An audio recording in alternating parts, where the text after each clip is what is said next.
विकसित भारत है जिसमें आज भी सफाई कर्मचारी को पक्की नौकरी नहीं मिल रही है और उसको दोस्तों जितने भी कच्चे कर्मचारी हैं उन सभी के लिए एक बहुत अच्छी खबर आई है दोस्तों निकलकर। जो लोकसभा सांसद है उसने आपके लिए जितने भी कच्चे कर्मचारी हैं उन सभी को पक्का करने के लिए आवाज उठाई है और जो उनकी सैलरी है वो टाइम पर मिलने के लिए भी आवाज उठाई है। तो दोस्तों एक बार प्लीज वीडियो को पूरा देखिए। अपनी बात को शुरू करते हुए बहुजन समाज में जन्मे सभी संतों, गुरुओं और महान पुरुषों को नमन करता हूं। साथ साथ मैं भारत की महान जनता का भी धन्यवाद करता हूं कि उन्होंने लोकतंत्र की रक्षा इस बार की है। सभापति महोदय, पिछले 10 सालों में सरकार की नीतियों के कारण गरीब और गरीब हुआ और अमीर हुआ है, यानी गरीबों और अमीरों के बीच फासला बढ़ गया है। सारे देश की संपत्ति को चंद अमीरों के हाथ में दे दिया गया है। ये हमारे संविधान की मंशा और समतावादी समाज के लक्ष्य के खिलाफ है। अतः हमारी नीतियां गरीबों के पक्ष में भी होनी चाहिए। जातिगत जनगणना, SC, ST, OBC यानी कि जो बहुजन समाज के लिए आज जीवन मरण का प्रश्न है, इसके बारे में कोई बात बजट में नहीं की गई है। इसके बाद जनसंख्या के अनुपात में बहुजन समाज को सभी क्षेत्रों में हिस्सेदारी मिलनी चाहिए, तभी बाबा साहब अम्बेडकर का जो सपना है समतामूलक समाज का, वो पूरा होगा।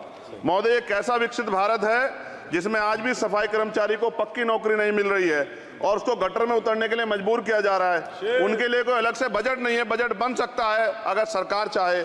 SC, ST को जो सब प्लान मिलता था, SPC का जो पैसा मिलता था, वो बजट से हटा दिया गया है। साथ साथ देश के स्तर पर आशा, आंगनबाड़ी, भोजन माता, ग्राम सेवक, PRD जवान, होमगार्डों के मानदेय में बढ़ोतरी नहीं हुई है। ऐसा कुछ भी नहीं दिख रहा है कि उनके जीवन में खुशहाली आ जाए। इनका मानदेय बढ़ना चाहिए। विधवा, वृद्धा, विकलांग पेंशन प्रत्येक महीने 500 रुपए से बढ़ाकर 5000 रुपए की जानी चाहिए, क्योंकि महंगाई बढ़ रही है। देश में प्रधानमंत्री जन कल्याण योजना के तहत SC, ST, OBC और मुस्लिम को कितने घर दिए गए, इसका कोई आंकड़ा सरकार के पास नहीं है। देश में इसी तरह SC, ST, OBC के लिए कितने परिवारों को शौचालय की व्यवस्था कराई गई। आज भी सिद्धार्थनगर जैसे जिले और तमाम जिले जो हैं वहाँ शौचालय की व्यवस्था नहीं है। इस पर ध्यान देना चाहिए। देश भर में SC, ST, OBC के जो रिक्त पद पड़े हुए हैं, बैकलॉग भरना चाहिए। सरकार ने कुछ नहीं कहा। ये कैसी विश्व की 5वीं अर्थव्यवस्था है जिसमें आज भी SC, ST पर अत्याचार हो रहा है, महिलाओं के साथ रेप हत्या हो रही है। NCRB का डाटा पढ़ेंगे तो खून के आंसू रोने पड़ेंगे। युवा बेरोजगार है, सड़कों पे 80 करोड़ लोगों को 5 किलो राशन में जीवन यापन करना पड़ रहा है। जो बजट SC, ST को मिलता है, मेरे दाएं तरफ जो साथी बैठे उनको बुरा लगेगा, कर्नाटक में 14,732 करोड़ रुपए इन्होंने दूसरी योजना में लगा दिए और मध्य प्रदेश में आपने 95 करोड़ रुपए जो है दूसरे बजट में लगा दिए। हमारा जो मिलता है उसको तो मत छीनो भाई। MSP की लीगल गारंटी कोई बात नहीं हुई है। किसानों को जो 6,000 रुपए मिलते हैं उसको बढ़ा के 12,000 रुपए करना चाहिए और फसल बीमा जो है उसका सारा प्रीमियम सरकार भरे, किसानों पर बोझ ना लगे। रिजर्वेशन प्रमोशन में लागू नहीं किया गया, पुरानी पेंशन को बहाल नहीं किया गया, इस पर चर्चा नहीं हुई। देश में मनरेगा समय न्यूनतम मजदूरी की दर 700 रुपए होनी चाहिए। समान काम समान वेतन पॉलिसी लागू होनी चाहिए। जो रसोई की चिंता करते हुए 500 रुपए प्रति सिलेंडर से ज्यादा के दाम नहीं होने चाहिए, जो महिलाओं को राहत मिल सके। बिजली के दामों में भी कमी होनी चाहिए। बेरोजगार युवाओं को 5,000 रुपए भत्ता मिलना चाहिए, जो बेरोजगार युवा जो है अपनी पढ़ाई या अपना खर्चा उठा सके। मैं अपने क्षेत्र के विषय में महोदय आपसे कहना चाहता हूं कि पश्चिम यूपी में नगीना में एक एम्स बनना चाहिए, एक IIT बननी चाहिए, एक IIM बनना चाहिए।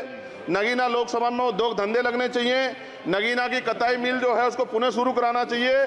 RRTC जो योजना है सरकार की, उसको मेरठ से आगे बढ़ाकर मुजफ्फरनगर, सहारनपुर से नजीबाबाद, नगीना होते हुए उसको नगीना तक ले जाना चाहिए। साथ साथ नजीबाबाद से मुंबई के लिए एक ट्रेन चलनी चाहिए और नगीना, श्योरा, किरतपुर में रेलवे के ओवरब्रिज बनने चाहिए। सभापति महोदय, सामाजिक न्याय मंत्रालय को 13,000 करोड़ रुपए दिए गए और जनजाति कार्य मंत्रालय को 13,000 करोड़ रुपए दिए, कुल 26,000 करोड़ रुपए। जो कुल बजट 48.20 लाख का लगभग 0.54% है, जबकि हमारी संख्या 25% से ज्यादा SC, ST की और बहुजन समाज की मिलाओगे तो 85% से ज्यादा है। और हमारे विकास के लिए सरकार 1% पैसा खर्च कर रही है, जो मिलना हमें चाहिए, जबकि मिलना हमें 25% चाहिए। ये ऊंट के मुंह में जीरा के समान है, कहावत हमने बहुत दिन सुनी थी। पिछले लंबे समय से हमारे साथ धोखा हो रहा है। लेकिन अब ये नहीं चलेगा। चंद लोगों की तराजू से देश के संसाधन नहीं बटेंगे। इस देश का बहुजन समाज बर्दाश्त नहीं करेगा। संसाधन का बंटवारा संख्या के आधार पे होगा। माननीय काशीराम साहब नारा लगाए थे, ना तो वोट हमारा राज तुम्हारा चलेगा, और आज हम कह रहे हैं ना ही वोट हमारा और नोट तुम्हारा चलेगा। इस बात का भी ध्यान जो है सरकारों को देना पड़ेगा। आपके माध्यम से सरकार से मेरी एक मांग है, सरकार इस योजना का लाभ भी अपने आप ले ले, सरह भी ले ले कि 1 लाख रुपए सालाना बहुजन समाज के अत्यंत गरीब परिवारों को दे। 10 लाख करोड़ रुपए खर्च होंगे, लेकिन इस 1 लाख रुपए की योजना से एक झटके से एक परिवार गरीबी की रेखा से ऊपर आएगा और इनके बच्चों को कुपोषण खत्म होगा, अच्छी शिक्षा मिलेगी, महिलाओं को सम्मानजनक जीवन मिलेगा और इससे वास्तव में सबका साथ सबका विकास का नारा सार्थक होगा। अगर प्रश्न ये होगा कहां से आएगा, तो उसका जवाब ये है कि जब अमीरों का 16 लाख करोड़ रुपए माफ हो सकता है, कॉर्पोरेट टैक्स का घटाकर लाखों करोड़ रुपए का चुना सरकारी खजाने को लगाया जा सकता है, पेट्रोल डीजल के दाम 10 गुना एक्साइज ड्यूटी बढ़ाई जा सकती है, तो गरीबों को सरकार पैसा क्यों नहीं दे सकती। महोदय, समय आ गया है, अब निजी क्षेत्रों में आरक्षण की व्यवस्था होनी चाहिए। SC ST OBC को निजी क्षेत्रों में आरक्षण मिलना चाहिए। और मेरी आपसे ये भी मांग है, क्योंकि अब समय की मांग है और देश तेजी से आगे बढ़ रहा है, तो मैं कहूंगा कि सरकार का जो सबका साथ सबका विकास का नारा लगभग वो असत्य महसूस होता है, क्योंकि अल्पसंख्यकों में मुसलमानों, जैनों, सिखों, बुद्धिस्टों के लिए कुछ दिख नहीं रहा, उनकी कल्याण कोई योजना नहीं है। मदरसों को जो बजट मिलता था वो कम कर दिया गया है। आर्थिक तंगी से लोग मर रहे हैं। इंटर्नशिप की बात हुई है, परमानेंट रोजगार नहीं है। और दिल्ली में क्या हुआ बच्चों के साथ कल, उनकी सुरक्षा की जिम्मेदारी क्या है? वो आए तो बनने थे IAS IPS और बन क्या गए, लाशें बन के गए। यहाँ से कोई ध्यान नहीं दे रहा है, किसी की नजर नहीं है।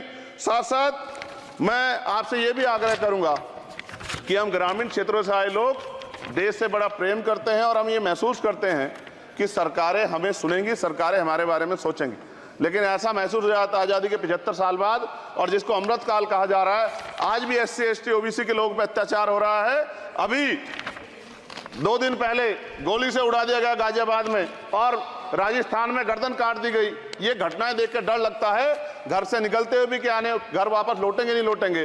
तो मेरा सरकार से आग्रह है, अगर आज़ादी के 75 साल बाद भी हमारी हत्या हो रही है, तो हमारी मां को भी दर्द हुआ होगा जब उसने हमें पैदा किया हो, हमारी बहनों को भी हमारे खोने का दर्द होता होगा। कैसी कानून व्यवस्था है आपकी, सब कुछ है आपके पास, फिर भी जो है महिलाओं पर रेप नहीं रोक पा रहे हो, हत्याएं नहीं रोक पा रहे हो, गरीबों, दलितों, पिछड़ों, किसानों, मजदूरों की जान नहीं बचा पा रहे हो। किसान सुसाइड कर रहा है, नौजवान सुसाइड कर रहा है, और बड़ी बड़ी बातें होती हैं, इधर भी अच्छे लोग हैं, इधर भी अच्छे लोग हैं, लेकिन अच्छाई तब होगी जब जमीन पे भी कुछ काम दिखाई देगा। और जमीन पे महोदय कोई काम दिखाई नहीं दे रहा है। जब कोई योजना की बात आती है तो सरकार हमसे मुंह मोड़ लेती है। आप बताइए, एजुकेशन का बजट कम कर दिया, हेल्थ का बजट कम कर दिया। मैं अपने क्षेत्र में गया तो आप विश्वास कीजिए, डॉक्टर नहीं है, स्कूल में मास्टर नहीं है, और कोई भर्ती ऐसी नहीं जिसका पेपर लीक नहीं होता है। तो देश किस तरफ जा रहा है और इसमें नौजवानों का भविष्य क्या है, इसके बारे में भी हमें चिंता करनी चाहिए। और अंत में अपनी बात को खत्म करते हुए मेरा आपसे आग्रह और आपके माध्यम सरकार से आग्रह है कि यहाँ बाहर बाबा साहब अम्बेडकर की मूर्ति लगी हुई थी एक, वो करोड़ों लोगों की आस्था से जुड़ा विषय है, और आप विश्वास करो इतना गुस्सा है उसको लेके। मेरी आपके माध्यम से मैं हाथ जोड़ता नहीं हूं, लेकिन मैं हाथ जोड़ के आपसे आग्रह कर रहा हूं कि प्रधानमंत्री जी, सरकार से हमारी आग्रह कि वो अम्बेडकर वादियों के सम्मान का ध्यान रखते हुए, उनके जो है दिल की पीड़ा को समझते हुए, उनके दर्द का ध्यान रखते हुए उस मूर्ति को पुनः स्थापित करा दीजिए। अगर इसमें कोई राजनीतिक कारण अलग बात है, लेकिन मैं कंक्लूड कर रहा हूं। मगर मैं आपसे कहना चाहता हूं, इसमें बहुत गुस्सा है। जिस दिन अम्बेडकरवादी गुस्सा हो जाएगा, वो फिर इस सरकार को जो 24 में आ गई है, वो आने वाले चुनाव में ऐसा सबक सिखाएगा कि दोबारा पलट के नहीं देख पाओगे। तो मैं आपका धन्यवाद करता हूं, और मुझे विश्वास है कि सरकार मेरी बातों पर गौर करेगी।